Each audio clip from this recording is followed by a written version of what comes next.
Xarobadan chiqqan millioner. Ushbu film ko'pchilikni yodidan chiqqan bo'lsa ham ajablanmayman, chunki oxirgi vaqtlarda uni deyarli hech kim eslamay qo'ydi, balki telekanallarda hali ham ora-orada qo'yishayotgandir, ammo yosh internet avlodi bu filmni umuman bilishmasa ham kerak. Men esa bugun sizlarga bu kinoni eslatmoqchiman. U qanchalik yaxshi edi?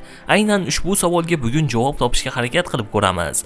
Yangi avlodga esa qanday filmdan quruq qolishganini ko'rsatib beramiz deb umid qilaman. Biror joyga qulayroq joylashib oling. Kichik introdan so'ng davom etamiz.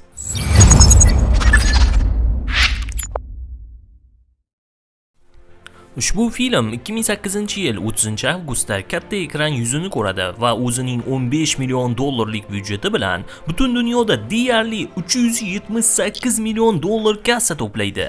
Xarobadan chiqqan millioner Vikas Svarupning Savol-javob nomli romani asosida suratga olingan.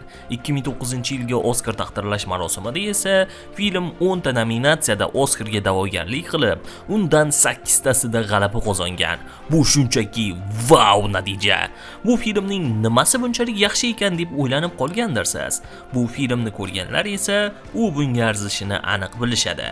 Agar biroz esingizdan chiqqan bo'lsa, keling, eslataman. Kino 18 yoshli Jamal Malik hayoti haqida. U kim millioner bo'lishni xohlaydi ko'rsatuvida 20 million yutish arafasida bo'lgan vaqtdan hammasi boshlanadi. Uni firibgarlikda ayblab, so'roq qilishadi va aynan ushbu so'rov mobaynida u qanday qilib savollarga javob berganini va o'z hayotini aytib beradi.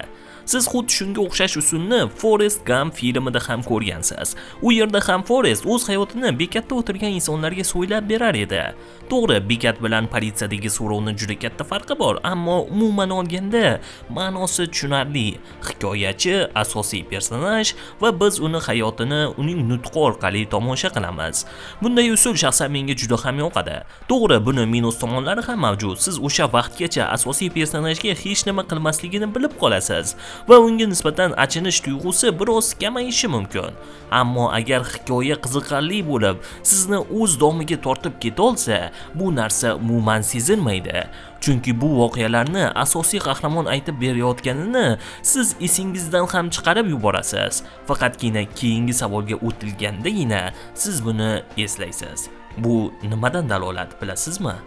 Albatta, film juda ham yaxshi suratga olinganligidan dalolat. Siz film nomini va uning boshida bo'lgan sahnalarni ko'rib, ha, demak kino bir xarobadan chiqqan bolaning qanday millionerga aylanishi haqida ekan deb o'ylab qolishingiz mumkin. Ammo aslida unday emas. Kino umuman pul haqida emas. Chunki asosiy personaj Jamal Malik bu ko'rsatuvga pul uchun, millioner bo'lish uchun bormagan edi. U kino davomida ko'rsatuv savollariga emas, balki hayot uni oldiga qo'ygan savollarga javob berayotgandi. Kino Jamalning moddiy boyligi emas, balki qalbiy, ma'naviy boyligi qanchalik ko'p ekani haqidadir. Aynan shuning uchun film nomi Xarobadan chiqqan millioner. U hayotda qanday qiyinchiliklarga uchramasin, o'zining qalbidagi boyligini yo'qotib qo'ymaydi. Ushbu filmga yaxshilab e'tibor qaratsangiz, Jamal Malik kino davomida deyarli o'zgarishga duch kelmasligini ko'rasiz. U hamisha qalban toza inson edi va shundayligicha qoladi. Unda filmda qanday mazmun bor? Axir o'zing aytgansan-ku, istalgan kinoda asosiy personaj va uning o'zgarish yo'li bo'lishi kerak deb. Agar asosiy qahramon film davomida o'zgarishga duch kelmasa, unda buni nimasi qiziq? Gap ham aynan shunda. Yuqorida men sizga bekorga bu kino uslubi Forrest Gumpga o'xshab ketadi demadim. Yaxshilab e'tibor bersangiz, Forrest ham film davomida deyarli hech qanday o'zgarishga duch kelmaydi. Ammo aynan uning xatti-harakatlari tufayli Forrestning atrofidagi insonlar o'zgarishga duch kelishadi. Jamal Malik bilan ham xuddi shunday. U bolaligida ham yaxshi, ko'ngli toza bola edi. Film oxirida ham xuddi shundayligicha qoldi. Ammo aynan uning harakatlari natijasida akasi Salim va sevgisi Latika o'zgarishga duch kelishadi. Buni Salim misolida yaqqol ko'rishimiz mumkin.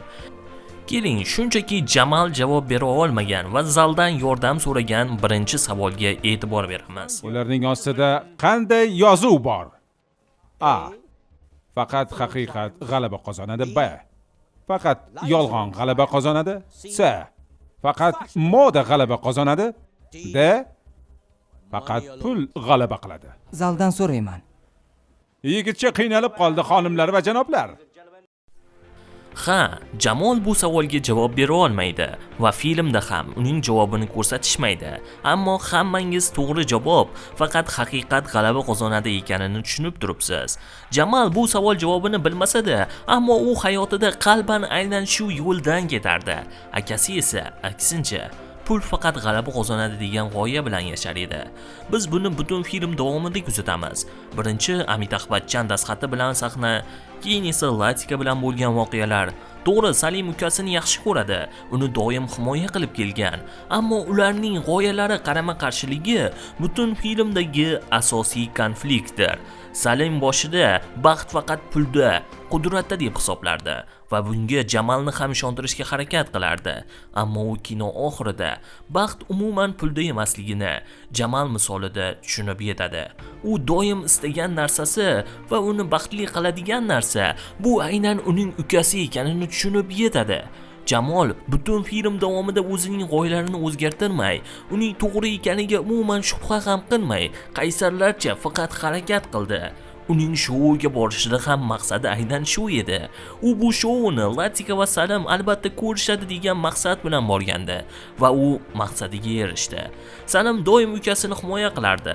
Hattoki Latika bilan qochib ketishiga imkon bermaganda ham u ukasini va qaysidir ma'noda o'zini ham himoya qildi. Chunki agar ular qochib ketishganida Jamal katta mafiyani dushmaniga aylanardi va uni qanday qilib bo'lmasin topib, baribir o'ldirishar edi. Va eng qizig'i, bu ishni katta ehtimol bilan Salimning o'zi amalga oshirishiga to'g'ri kelardi. Film oxirida esa Salim vannani pulga to'ldirib, Jamalning baxti uchun o'zini qurbon qilishi bu albatta juda ham zo'r ramziy ma'no bergan. Ha, Salim hammasini tushunib yetdi, ammo anchagina kech bo'lgandi. Film shunchalik zo'r suratga olinganki, uni juda yaxshi ma'nosidan tashqari shunchaki tomosha qilish ham ko'zni quvnatadi. U yerdagi har bir kadrni olib, bemalol kompyuterning foniga qo'yib qo'yishingiz mumkin. Operatorlik ishiga gap so'z bo'lishi mumkin emas. Chexov miltiqlaridan ham film juda ham zo'r foydalangan. To'g'ri, men dramaturg yoki ssenarist emasman, ammo shaxsan menga film boshidagi 3 mushketyor haqida berilgan ma'lumot va uning film oxirida o'q uzishi juda ham yoqadi. Esingizda bo'lsa, aynan Jamol va Salim o'zlarini Atos va Partos deb atashardi. Endi maktabda ularga shunday laqab berishgandi. Latika kelganda esa Jamal uni 3-mushketyorimiz bo'ladi deydi. Salim esa biz hattoki 3-mushketyorning nomini ham bilmaymiz deb javob beradi. U 3-mushketyor bo'ladi. Umuman olganda, o'sha 3-mushketyorning ismini ham bilmaymiz. Film oxirida esa oxirgi savol aynan 3-mushketyor ismi haqida edi. Jamal esa bu savolni eshitib kuladi va javobni bilmasligini aytadi. Akasiga qo'ng'iroq qilishni so'raydi. Trubkani esa kim ko'taradi? Ha, Latika. Latika, ya'ni 3-mushketyor ko'tarishi bu haqiqiy zo'r effekt berardi. Jamal axir aynan shu uchun bu shouga kelgandi. Unga bu pullar kerak emas. U asosiy maqsadiga erishib bo'ldi va u shunchaki A variantni tanlaydi. Buni hech nima bilan izohlamaydi. Davomida esa nima bo'lganini siz yaxshi bilasiz. To'g'ri, kino kechirish, baxt pulda emasligi kabi siyqasi chiqib ketgan mavzularni ko'tarsa-da, ammo u bu ishni qanday amalga oshirganini ko'rar ekansiz. Ha, bu kino rostdan ham shedevr degan xulosaga kelasiz. Balki bu film sizga yoqmas, balki uni juda ham oddiy deb hisoblarsiz. Bu sizni fikringiz. Men unga qarshilik qila olmayman. Meni maqsadim, nega men bu filmni yaxshi kino deb hisoblashimni sizga tushuntirib berishdir. Buni men qanchalik uddalay oldim, bunisi menga qorong'u. Agar kinoni hali ham ko'rmagan yosh avlodlardan biri bo'lsangiz, albatta uni tomosha qiling. Menimcha aniq afsuslanmaysiz. Agar oldlardan bo'lsangiz, menimcha hozir uni qayta ko'rishning ayni payti. O'ting va tomosha qiling. To'g'ri, bu kino haqida hali uzoq gaplashishimiz mumkin edi, ammo men aytmoqchi bo'lgan gaplarimning barisini aytib bo'ldim. Shunday ekan, hammaga katta rahmat. Tez orada yana ko'rishguncha sog' va salomat bo'ling.